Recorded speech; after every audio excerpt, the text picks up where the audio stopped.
Hello guys, तो आज हम देखने वाले हैं battle through the heaven series के अपकमिंग एपिसोड का एक नोवेल बेस्ड एक्सप्लेनेशन।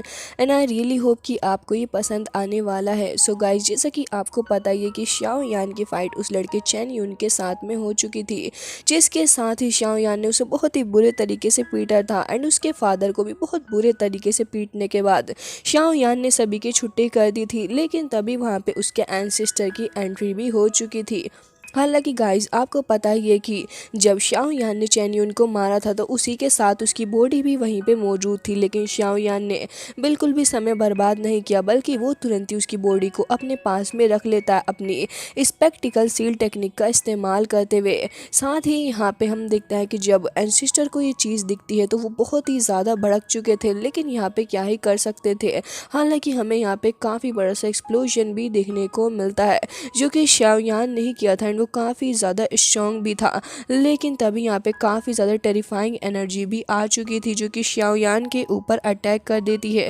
हालांकि ये टेरिफाइंग एनर्जी किसी और की नहीं बल्कि उस एंसिस्टर की ही थी। शाओ यान भी उस एनर्जी से पीछे की तरफ को जाके गिरता है, लेकिन कैसे तो करके वो खुद को संभाल ही लिया था। और इसी के साथ ही होंग तियान शाओ एंड हान फेई, इन सारे एंसिस्टर ने तुरंत ही अपने आप को एक शेल्टर के अंदर कर लिया था, क्योंकि हान क्लैन के लोगों के लिए काफ़ी ज़्यादा ज़रूरी भी हो चुका था।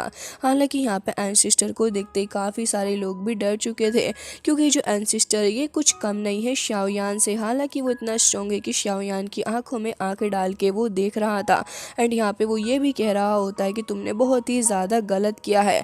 जिसके साथ ही शाओयान यहाँ पे इतनी सारी टेरिफाइंग एनर्जी को देख के समझ चुका था कि इसके सामने जो एंसिस्टर खड़ा है उसको फाइट करने के लिए काफ़ी ज़्यादा परेशानी आ सकती है। हालांकि यहाँ पे शाओयान तुरंत ही अपने इस डिसीजन के लिए बिल्कुल भी रिग्रेट नहीं करता एंड यहाँ पे होंग तियान शाओ के साथ में वो एक इम्पल्सिव तरीके से फाइट करना स्टार्ट कर देता है। लेकिन होंग तियान शाओ वो भी स्माइल कर रहा था, क्योंकि वो यही चाहता था कि शाओयान ही आगे बढ़ के उससे फाइट करे, ताकि वो सभी के सामने ये प्रूफ कर सके कि शाओयान एक काफ़ी ज़्यादा वीक पर्सन है। हालांकि यहाँ पे विंड लाइटनिंग पवेलियन के जो लोग थे वो भी यहाँ पे खड़े होकर देख रहे थे, क्योंकि उन्हें भी पता था कि ये जो खेल होने वाला है ये एक मौत का खेल होगा। लेकिन यहाँ पे होंग तियान शाओ पता नहीं क्यों खुद ही वहाँ से भागने लग गया था, क्योंकि उसे तुरंत ही अंदाज़ा हो चुका था कि शाओयान एक काफ़ी ज़्यादा पावरफुल पर्सन है। हालांकि स्टार्टिंग में तो उसे ऐसा बिल्कुल भी नहीं लग रहा था, लेकिन यहाँ पे जब हान फेई बताती है कि एल्डर को शायद से अंदाज़ा हो चुका होगा शाओ यान की पावर का, तो इस वजह से उन्होंने ये स्टेप लिया होगा। लेकिन यहाँ पे विंड लाइटनिंग पवेलियन, जो कि फ़िलहाल शाओ यान को इतनी आसानी से नहीं जाने दे सकती थी, क्योंकि चैन यून को मारने के बाद से विंड लाइटनिंग पवेलियन के लोग बहुत ज़्यादा खफा हो चुके थे शाओ यान से, क्योंकि वो उनका यंग मास्टर दूर था। लेकिन यहाँ पे शाओ यान तुरंत ही वहाँ से निकल गया था एंड यहाँ पे उसने चैन यून की बॉडी को अपने साथ में भी रख लिया था, जिसकी वजह से वो लोग और भी ज़्यादा डेस्परेट हो चुके थे शाओयान को मारने के लिए। लेकिन यहाँ पे शाओयान जब तुरंत ही वहाँ से निकल रहा था तो वो नोटिस करता है कि यहाँ पे काफ़ी सारी स्पिरिचुअल एनर्जी है एंड पहले से ही कुछ लोगों ने उसके लिए ट्रैप बिछा रखे हैं, जो कि उसके लिए काफ़ी खतरनाक हो सकता है वहाँ से निकलना। लेकिन हम देखते हैं कि यहाँ पे शाओयान ने तुरंत ही चैन यून की सोल को भी ढूंढ लिया था, जो कि फ़िलहाल वहाँ से भागने की कोशिश कर रही थी। शाओयान भी अब कहाँ ही उसे इतनी आसानी से जाने दे सकता था, जिसकी वजह से वो कह रहा होता है कि अच्छा, तो यहाँ पे एल्डर चैन भी मौजूद है। जिसके साथ ही एल्डर चैन कह रहा था कि क्या इसने सच में मुझे डिस्कवर कर लिया है। लेकिन शाओयान को देखते हैं, जो कि तुरंत ही यहाँ पे एल्डर चैन से कहता है कि तुम मेरे हाथों से बच के बिल्कुल भी नहीं जा सकते, क्योंकि तुमने भी मेरा काफ़ी दिमाग खराब किया है। हालांकि यहाँ पे एल्डर चैन कह रहे थे कि तुम प्लीज़ मुझे जाने दो एंड मैं तुम्हारा काफ़ी ज़्यादा हेल्प भी कर सकता हूँ आगे चल के। लेकिन यहाँ पे शाओयान बिल्कुल भी नहीं रुकता, बल्कि वो तुरंत ही उनको पकड़ लेता है एंड उनकी सोल को तुरंत ही वो डिस्ट्रॉय कर देता है। हालांकि शाओयान का ये डिसीज़न काफ़ी ज़्यादा इम्पल्सिव था, लेकिन उसे वो उस पॉइंट पे बिल्कुल सही लग रहा होता है। हालांकि इसके साथ ही और भी काफ़ी सारे एनिमीज़ थे, जो कि खड़े होकर ये सब कुछ देख रहे होते हैं, लेकिन वो अकेले कोई भी डिसीज़न नहीं लेना चाहते थे। हान फेई भी कह रहा होता है कि ये लड़का शाओयान ये बहुत ही ज़्यादा स्ट्रॉन्ग है एंड इसके एक्शन भी बहुत ही ज़्यादा वाइज हैं। लेकिन इसी के साथ ही यहाँ पे हान फेई एंड हान शुए के सामने आ जाता है अपना शाओयान, जो कि कह रहा था कि उम्मीद है कि तुम लोग ठीक ही होगे। होगी। हालांकि वो दोनों शाओयान को अपने सामने देख के काफ़ी ज़्यादा खुश थी, लेकिन शाओयान कहता है कि अभी मुझे यहाँ से निकलना होगा और फिर वो तुरंत ही उस जगह से चला जाता है अपने की फेंग माउंटेन के क्लिफ के ऊपर। वहाँ जाने के बाद वो तियान हाउस से अपने प्रोमिस के बारे में बात करता है, जो कि उसके लिए एक पिल रिफाइन करना था। शाओयान अपने प्रोमिस का पूरा पक्का है, इसलिए वो तुरंत ही वहाँ पे बैठ जाता है। फिर उसके बाद वो तुरंत ही एक माइटी हुआंग पिल को सोलो कर लेता है जैसा कि उसने कहा था। एंड फिर इसके बाद शाओयान तुरंत ही उसको रिफाइन करने भी लग गया था। हालांकि इसी पॉइंट पे हम देखते हैं कि शाओयान अपने 9 स्टार दाओ हुआंग पे पहुंच चुका था ऑलमोस्ट ही। एंड इसी के साथ यहाँ पे बाकी सारे विंड पवेलियन के लोग शाओयान को ढूंढने के लिए काफ़ी ज़्यादा गुस्से में आ चुके थे, क्योंकि शाओयान की वजह से यहाँ पे एल्डर यून की जो स्पिरिचुअल लाइटनिंग टेबलेट थी वो भी डिस्ट्रॉय हो चुकी थी। अब वो शाओयान को कहाँ इतने हल्के में जाने दे सकते थे। वो बहुत ज़्यादा भड़क जाते हैं, कह रहे थे कि मुझे नहीं पता, वो लड़का शाओयान मुझे कहीं से भी चाहिए, क्योंकि मैं अब उसे बिल्कुल भी नहीं बख्शने वाला। उसकी वजह से मेरा काफ़ी ज़्यादा नुकसान हो चुका है एंड उसने जो कुछ भी किया है उसके लिए तो उसे सज़ा मिल के ही रहेगी। इसी के साथ वो ये भी कह रहे थे कि चेन यून को भी इतना ज़्यादा बड़ा नुकसान उठाना पड़ा है, तियान बेई सिटी के अंदर वो जहाँ कहीं भी मौजूद हो उसे कहीं से भी ढूंढ के लेकर आओ। इसी के साथ ही वो सभी एल्डर्स को ऑर्डर दे देता है कि मुझे नहीं पता वो कहाँ पे होगा, लेकिन उसको ढूंढ के लाने की जिम्मेदारी तुम लोगों की है। हालांकि वो एल्डर फेंग एंड लेई एंड ध्यान वो तीनों के तीनों ही अपनी इन्वेस्टिगेशन के लिए निकल चुके थे, क्योंकि उन्हें भी काफ़ी ज़्यादा डर लग रहा था इस मोमेंट पे। जिसके साथ ही यहाँ पे हम देखते हैं कि 10,000 सोर्ड पवेलियन के लोग भी इनके साथ में मिल चुके थे, क्योंकि उन्हें पता था कि अकेले शाओयान को ढूंढना काफ़ी ज़्यादा मुश्किल हो सकता है। हालांकि यहाँ पे हमें वो लीडर तो नहीं दिखाया जाता, लेकिन गाइज आपको क्या लगता है वो लीडर जिसने ये ऑर्डर दिया है वो कौन होगा? इसी के साथ ही हम फेई तियान को देखते हैं, जो कि फ़िलहाल अपने दाओ जोंग के 8 स्टेज पे पहुँच चुका है। एंड मुझे तो लगता है कि बहुत ही जल्दी ये शाओयान के सामने भी आ जाएगा उससे फाइट करने के लिए, क्योंकि इसको देख के लग रहा है कि इसके इंटेंशन भी कुछ सही नहीं लगते। हालांकि यहाँ पे शाओयान की जो स्ट्रेंथ है वो भी काफ़ी ज़्यादा बढ़ चुकी है एंड शाओयान भी काफ़ी ज़्यादा स्ट्रॉन्ग हो चुका है।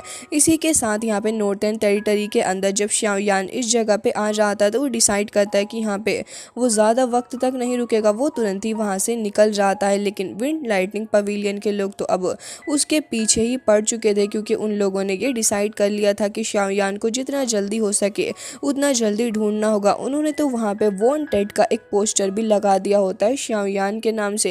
हालांकि जब लोग वहाँ पे आते हैं एंड यहाँ पे शाओयान के उस पोस्टर को देखते हैं तो वो समझ चुके थे कि शाओयान को ढूंढने के लिए अब ये विंड लाइटनिंग पवेलियन किसी भी हद तक जा सकती है। हालांकि यहाँ पे शाओयान के साथ साथ उन्होंने फिलहाल तो हान क्लैन के लोगों को भी नहीं छोड़ा होता। उन्होंने ये लिखा था कि शाओयान एक मर्डरर है एंड जो भी उसे कैप्चर करके लेके आएगा उसे रिवॉर्ड दिया जाएगा। इसी के साथ उन्होंने ये भी बताया था कि अगर शाओयान की लोकेशन भी कोई बता देता है तब भी वो लोग उसे ग्रेट रिवॉर्ड देंगे। इसी के साथ उन्होंने ये भी कहा था कि चेन यून के जो साथ में हुआ है उसके लिए वो शाओयान को कभी भी माफ़ नहीं कर सकते। तो अगर आप में से कोई भी लॉयल्टी दिखाना चाहता है तो ये बहुत ही अच्छा मौका है। उन्होंने तो ये भी क्लियर कर दिया था कि अगर कोई शाओयान को मार भी देगा तब भी वो उसे रिवॉर्ड देंगे। हालांकि इन सारी चीज़ों से शाओयान को काफ़ी ज़्यादा गुस्सा आ रहा होता है कि विंड लाइटनिंग पवेलियन ने उनके साथ में काफ़ी कुछ गलत किया है। इसी के साथ उन्होंने ये भी लिख दिया था कि हान फैमिली के लोगों का इसके अंदर पूरा इन्वॉल्वमेंट है एंड जो कुछ भी हुआ है इसके जिम्मेदार पूरे तरीके से हान फैमिली ही होंगी। हालांकि उन्होंने हान फैमिली को छोड़ा नहीं था, उन्होंने तो उन्हें अपना होस्टेज बना के रख लिया था। एंड साथ ही उन्होंने पोस्टर में ये भी लिख दिया था कि अगर हान फैमिली को बचाना है तो फिर शाओयान को वापस आना ही होगा। अब ये सब कुछ देख के शाओयान इतना ज़्यादा भड़क जाता है कि वो बिल्कुल भी वेट नहीं करता, बल्कि उन लोगों से मिलने के लिए तुरंत ही वो चला जाता है हान फैमिली को प्रोटेक्ट करने के लिए।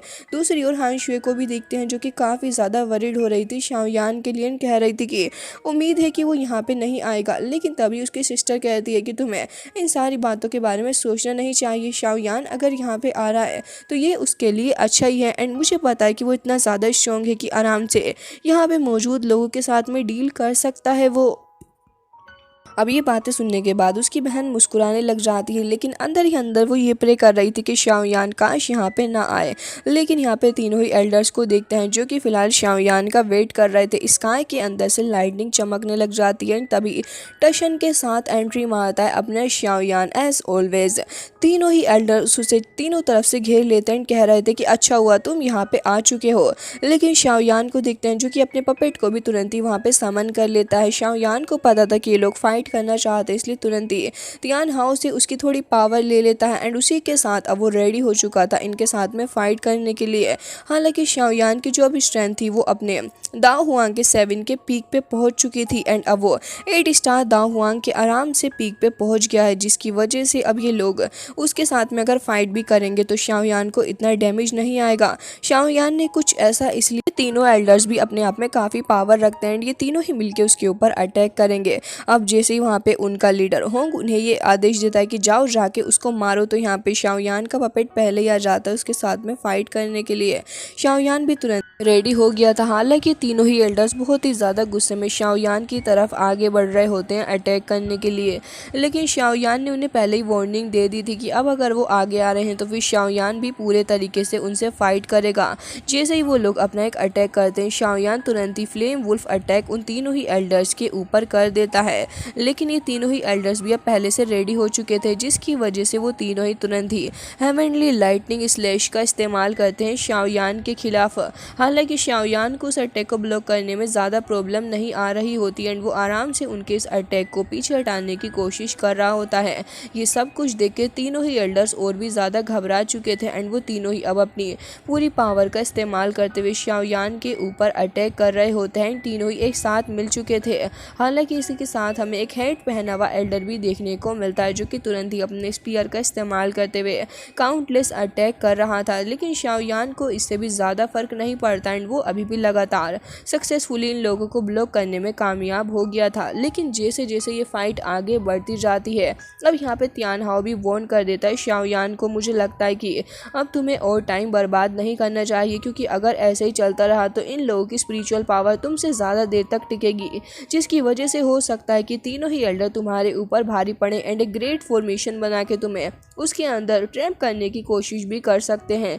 शाओयान भी उस एल्डर की बातों को बहुत अच्छे से समझ रहा था एंड कह रहा था कि अच्छा, तो मुझे इसको रिजोल्व करने के लिए कुछ ना कुछ तो करना ही होगा। इसी के साथ यहाँ पे शाओयान कह रहा था कि मुझे तुरंत ही अपनी फायर सील का इस्तेमाल करना होगा एंड हम देखते हैं कि वो ऐसा करने भी लग जाता है। शाओयान तुरंत ही अपने bone chilling heavenly fire flame का इस्तेमाल करता है एंड यहाँ पे काफ़ी सारी स्पार्कलिंग ग्रीन फ्लेम भी हमें देखने को मिलती है एंड फिर ये सारी की सारी टर्न हो जाती है अपने फॉलिंग हार्ट फ्लेम के अंदर एंड इसी के साथ ग्रीन लोटस कोर फ्लेम भी हमें देखने को मिलती है। बस शाओयान का इतना जलवा काफ़ी था कि तीनों ही एल्डर्स काफ़ी ज़्यादा घबरा जाते हैं। वो कह रहे थे कि 3 टाइप ऑफ हेवनली फ्लेम्स, आखिर ये कैसे पॉसिबल हो सकता है। वो बहुत ही ज़्यादा सरप्राइज हो चुके थे शाओयान की इस अमेजिंग पावर को देखते हुए।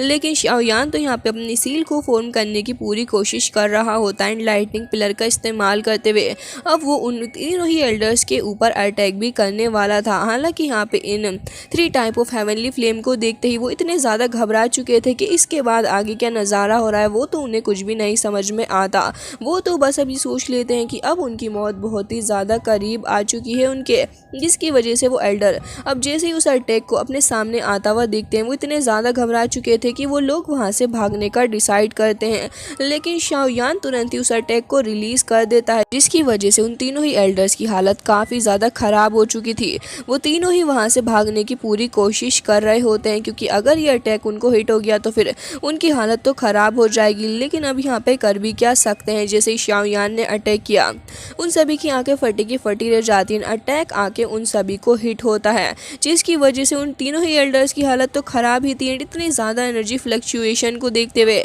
बाकी सारे लोग भी समझ चुके थे कि शाओयान से पंगा लेके बहुत ही बड़ी गलती कर चुके हैं, जो कि उन्हें बिल्कुल भी नहीं करनी चाहिए थी।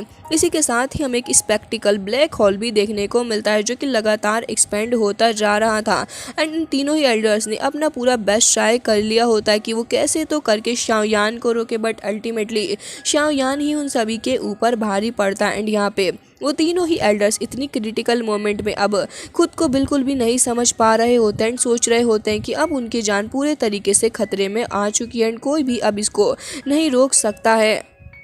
जैसे ही अब उनको इतना बड़ा अटैक आके हिट होता है, वो तीनों के तीनों बहुत ही ज़्यादा सीरियसली इंजर्ड हो जाते हैं एंड यहाँ पे शाओयान खड़े होकर नज़ारा देख रहा था कि क्या ही तबाही मचाई है उसने। शाओयान तुरंत ही उनको मारते हुए उनकी स्टोरेज रिंग को अपने पास में रख लेता है एंड साथ ही वो अपने 3000 इल्यूजन लाइटनिंग बॉडी स्क्रोल को भी अपने पास में रख लेता है एंड शाओयान इसे एक रिवॉर्ड के तौर पर लेता है। हालांकि यहाँ पे सारे ही लोग इस फियर्स बैटल को देख के बहुत ही ज़्यादा हैरान हो चुके थे कि आखिर अब क्या होगा। हालांकि हमें यहाँ पे होंग तियानशियाओ एंड दी मोजी के बीच में भी बैटल देखने को मिलता है, जहाँ पे होंग तियानशियाओ की हालत भी काफ़ी ज़्यादा ख़राब हो चुकी थी एंड उन तीनों ही एल्डर्स जैसी उसकी हालत कर दी होती है दी मोजी ने। हालांकि वो काफ़ी ज़्यादा परेशान भी हो चुका था, लेकिन यहाँ पे शाओयान आके तुरंत ही उसके ऊपर अटैक कर देता है एंड शाओयान उसे तुरंत ही मार डालता है, जिसकी वजह से अब यहाँ पे सारे ही लोग घबरा चुके थे शाओयान के जलवे देख के। सो गाइज, इसी के साथ ये नोवेल बेस्ड एक्सप्लेनेशन हो जाती है एंड आई रियली होप कि आपको पसंद आई होगी एंड अगर पसंद आई है तो प्लीज़ चैनल को सब्सक्राइब ज़रूर से ही कर, उम्मीद है कि आपने सब्सक्राइब कर दिया होगा। सो गाइज, मिलते हैं नेक्स्ट वीडियो में, तब तक के लिए bye bye, take care of yourself.